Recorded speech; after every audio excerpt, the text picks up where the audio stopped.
Hi everyone, so this is my disease report for endocarditis. Um, Endocarditis is a bacterial or fungal infection that grows in the heart valve.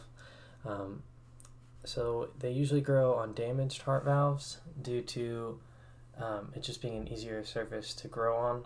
And when they grow on the heart muscle, it forms these clumps, and the clumps can eventually break off and can cause embolism in other parts of the body, and potentially being life-threatening. So that was a fake picture of endocarditis. This is like a real picture. So you can see the bacterial growth right here.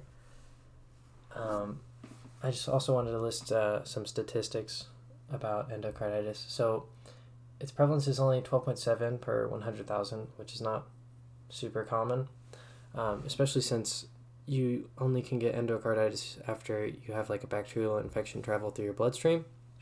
So that's usually uncommon. One of the main ways that I heard or learned that endocarditis develops is through dental work.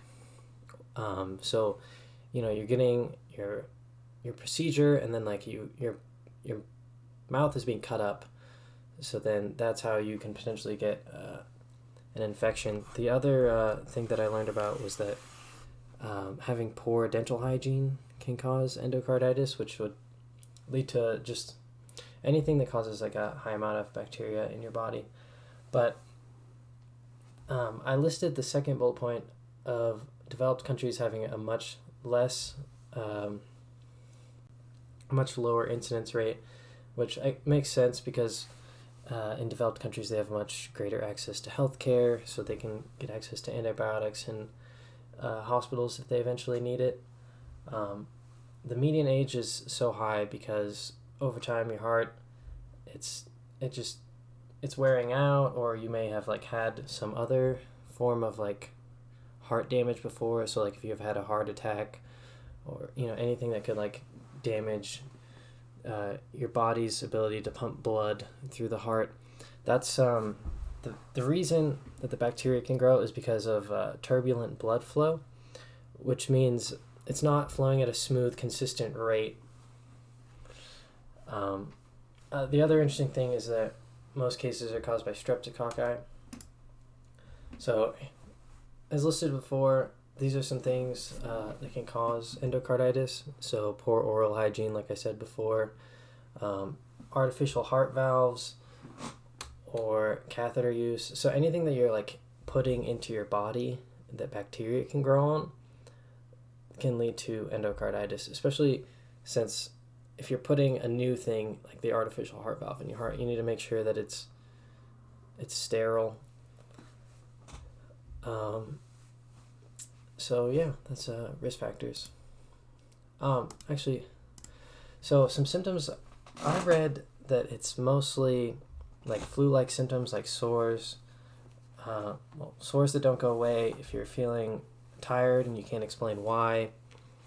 But there's some other interesting ones that I'll show in a future slide. So like, there's these weird lesions that you can get, like on all across your body. So like, Roth spots happen at the back of your eye. Osler's nodes happen on your hands or your feet. And if you get them on your soles or your palms, they're called Janeway lesions. So I don't know why endocarditis causes lesions like elsewhere on your body. That was something that I still want to learn in the future. So treatment is treated like any other bacterial infection, and it's generally treated with penicillin, gentamicin, or vancomycin. And you're hospitalized because it's such a severe condition, and you're usually hospitalized for anywhere from 4 to 6 weeks. Even if you do make it to the hospital, you have anywhere from a 1 in 5 to almost a 1 in 3 chance of dying. But that's mostly because of complications that happen. So if your heart just can't take it anymore, you have like congestive heart failure. So one of the main preventions, like the only thing you can do is to prevent bacteria from coming into your body. So don't share needles or do intravenous drugs illegally. Brush your teeth, floss, make sure you have good oral hygiene, and know when you need to see your doctor, because living with this will eventually, it's not life, it will eventually kill you. So that's really important. That's my disease presentation, and I hope you guys learned a lot about endocarditis.